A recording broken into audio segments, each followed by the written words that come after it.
আমি আমার আগের ভিডিওতে বলছিলাম যে কারা কারা মনে করেন যে বাংলাদেশে আসলে আরও একটা রাজনৈতিক দলের প্রয়োজন আছে। আমরা গত ৫৩ বছরে ৪টা দল পেয়েছি, যেগুলো বেসিক্যালি লিড করে বাংলাদেশকে। আওয়ামী লীগ, বিএনপি, জামাত এবং জাতীয় পার্টি। ৪টা দলেরই ৪টা দল কেউ ৭১-এ বাংলাদেশ নিয়ে খেলছে, তারপরে কেউ ক্ষমতাকে পুঁজি কইরা স্বাধীনতা পরবর্তী সময়ে বাংলাদেশকে নিয়ে খেলছে। তো যতই খেলাখেলি করুক, দিন শেষে আমরা ঘুরে ঘুরে আবার তাদের কাছে যেতে হয়েছে। বাংলাদেশকে এই দলের বিপরীতে ওই দল এইভাবেই কিন্তু একটা ফরম্যাটেড করা হয়েছে। তো সেই ফরম্যাটে গেল ২ দিন আগে আপনি যখন সার্জিসের একটা ভিডিও আমি দিয়েছিলাম, আপনারা অনেকে শুনেছেন, অনেকে শোনেন নাই, যে একটা নতুন শক্তি বাংলাদেশের মানুষ চায়। তো এই শক্তিটা আসলে কিভাবে কাজ করবে? তারা কি কোনো রাজনৈতিক দল কমিটি গঠন করবে? দর্শক, আজকে কালের কণ্ঠে একটা প্রতিবেদন আসছে, সেখানে একটা ডকুমেন্টারি হিসেবে তারা আপনার আরেকটা পত্রিকাকে উদ্ধৃত করে যেটা দেখিয়েছে, ফাইনালি একটা রাজনৈতিক দল কিন্তু আসলে আসতে যাচ্ছে।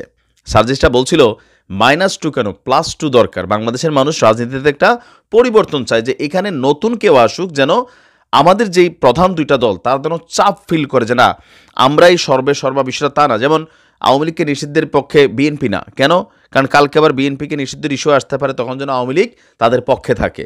এই যে একটা ধরেন দ্বৈত নীতি, এই নীতিগুলো থেকে বের হইয়া ছাত্ররা মনে করছে যে আরও একটা নীতি দরকার, সেটা হবে নতুন একটা রাজনীতি। সেই নতুন রাজনীতি বৈষম্যের বিরুদ্ধে কথা বলবে, কিন্তু প্রশ্ন হচ্ছে এটা কতটা সফল হবে। জাতীয় নাগরিক কমিটি একটা টিম মার্কেটে আছে, আপনারা দেখেছেন তাই না? এটা কি বলে যে অভ্যুত্থান পরবর্তী সময় তারা সামনে আসছে। এখন আমরা বেশ কয়েকটা পত্রিকাতে যেই যতগুলো তথ্য বুঝতে পারছি, এই জাতীয় নাগরিক কমিটিটাই হচ্ছে আগামী দিনের রাজনৈতিক প্ল্যাটফর্ম ছাত্রদের। তবে এখানে কিছু কঠিন মাস্টার প্ল্যান করা হয়েছে। যেমন উপদেষ্টারা, তারা তো সাংগঠনিকভাবে আর কোনো নির্বাচন করতে পারবে না, মিনস নাহিদ এবং আসিফ। তো প্রথমেই যখন এই টিমটা তৈরি করা হয়েছে, সার্জিস এবং হাসনাতকে বাহিরে রাখা হয়েছিল। তারপর বিভিন্ন লিয়াজু কমিটি হইল, এরপর আসলো জাতীয় নাগরিক কমিটি। জাতীয় নাগরিক কমিটি তৈরি হওয়ার পরে তারা বলছে যে তারা সিভিল সোসাইটির কাজটা করবে, বাট তাদের মধ্যে একটা অংশ রাজনীতিতে যেতে পারে। তো রাজনীতিতে গেলে কিভাবে যাবে? তারা নতুন একটা দল তৈরি করবে। সেই দলটার উদ্দেশ্যেই কিন্তু যে সারা বাংলাদেশে আপনি দেখেন সমন্বয়কদের বিভিন্ন বৈঠক, মিটিং। আবার এই জাতীয় নাগরিক কমিটি প্রত্যেকটা রাজনৈতিক দলের সাথে তারা বোঝাপড়া করছে, কথা বলছে, তারা জানতে চাচ্ছে। তারপরে পাশাপাশি জনগণকে নিয়েও তারা বিভিন্ন জায়গায় কমিটিগুলা গঠন করছে। তো এই জিনিসগুলা বেসিক্যালি তাদের আগামী দিনের রাজনীতির জন্য চিন্তা। তবে এখানে মূল ফেস হিসাবে হয়তো আমরা চেনা পরিচিত মানুষগুলোরে দেখব না, কিন্তু ব্যাকগ্রাউন্ডে তারাই কাজ করবে। এখানে বিষয়টা এমন হবে না যে সার্জিস এসে প্রধানমন্ত্রী পদ দাবি করতে পারে, অথবা প্রধানমন্ত্রী হয়ে যাবে, অথবা হাসনাত হয়ে যাবে, বিষয়টা তা না। এখানে যতটুকু আপনার কালের কণ্ঠ ডকুমেন্টারি আমি যতটুকু বুঝলাম, বারো কয়েকটা আর্টিকেল পড়লাম, যে বৈষম্যবিরোধী ছাত্র আন্দোলনের নেতারা এই মুহূর্তে আওয়ামী লীগ, বিএনপি, জামাতের বাহিরে বাকি যে রাজনৈতিক দলগুলো আছে তাদের সাথে কিন্তু কমিউনিকেট করছে। সেইখান থেকে হয়তো কোনো একটা দলকে প্রধান কইরা বা কোনো একজন ব্যক্তিকে প্রদান করা, দল না, তারা দলকে মানে শক্তিশালী করার পক্ষে না, ব্যক্তি।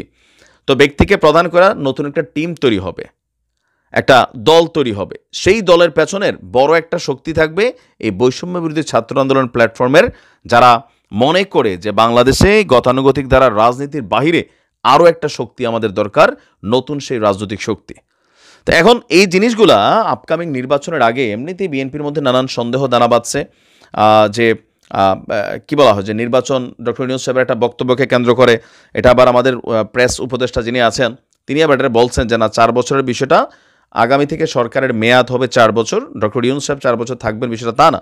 নির্বাচন নিয়ে নানান সংশয়, কেউ কেউ বলছেন এই কালক্ষেপণটাই করা হচ্ছে এই কি বলা যায় এই ছাত্রদেরকে একটা প্ল্যাটফর্ম দেওয়ার জন্য। আবার ডক্টর ইউনূস সাহেবও বিভিন্ন সময় কথাবার্তায় বলেন যে মানুষ নতুনত্ব চায়, নতুন বাংলাদেশ চাই, এখানে তরুণদের জায়গা দিতে হবে। তো তরুণদের কোনো পলিটিক্যাল পার্টি জায়গা দেয় না বাংলাদেশে, প্র্যাকটিক্যাল এইটা তরুণ নেতৃত্ব, এটা ওই যে বলে ছাত্রলীগ, যুবলীগ, ছাত্রদল, যুবদল, ছাত্র শিবির, এই লেভেলে ঠিক আছে, কিন্তু রাষ্ট্রের প্রধান হিসেবে গুরুত্বপূর্ণ পদগুলোতে তরুণদের ভূমিকা কিন্তু আসলে বাংলাদেশে এখন পর্যন্ত ওইভাবে দেখি নাই। তো যার কারণে ডক্টর ইউনূস বলছেন যে তরুণদেরকে জায়গা ছেড়ে দিতে হবে। আবার সার্জিস, হাসনাত তাদের বিভিন্ন বক্তব্য এই মুহূর্তে টোটালি বিএনপির যে নির্বাচনী ইস্যু সেটাকে কাউন্টার একটা ইস্যু, ইভেন বিএনপিকে গণশত্রু হিসাবেও চিহ্নিত হয়ে যাবে, এরকম বক্তব্য কিন্তু আসছে নির্বাচনে বেশি যদি তারা ত্রাহি ত্রাহি ভাব করে।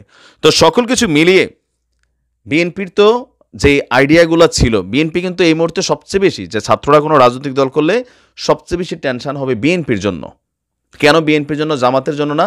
জামাত জানে জামাত কখনো এককভাবে ক্ষমতায় যাবে না, এই মুহূর্তে বিএনপি যাবে। তো যদি এখন নতুন কোনো একটা দল তৈরি হয়, তাহলে সেটা বিএনপিকে বিট করার একটা ইস্যু চলে আসবে।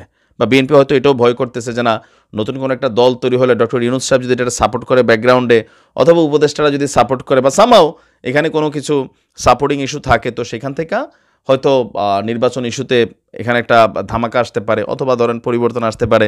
নানান চিন্তাভাবনা কিন্তু তাদের ক্যালকুলেশন আছে, যার কারণে 16 বছর ধরে আওয়ামী লীগের হাতে নির্যাতন হওয়ার পরেও বিএনপি কিন্তু আওয়ামী লীগকে নিষিদ্ধের পক্ষে না, বঙ্গবন্ধুর পক্ষে, নির্বাচনে আনার পক্ষে। আপনি দেখছেন, তো এইটা বেসিক্যালি একটা ভয় থেকে কাজ করছে।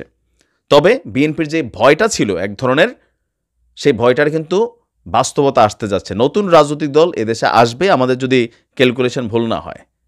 আমরাও চাই নতুন রাজনৈতিক দল আসুক, সমস্যা নাই, রাজনীতি করুক, বাংলাদেশে শক্ত কয়েকটা রাজনৈতিক দল হোক, তাহলে বাকি দলগুলা তারা বাকিদেরকে ফলো করতে হবে যে না ফাইন, এখন যেমন মাত্র 3-4টা দল, আইডিওলজির জায়গাতে বসাইতে গেলে দল পাওয়া যায় না, ব্যক্তি পাওয়া যায় না, কথার কথা। তো সেখানে নতুন একটা দল আসবে, শক্তভাবে আসুক, যেন নির্বাচনে বিট করতে পারে।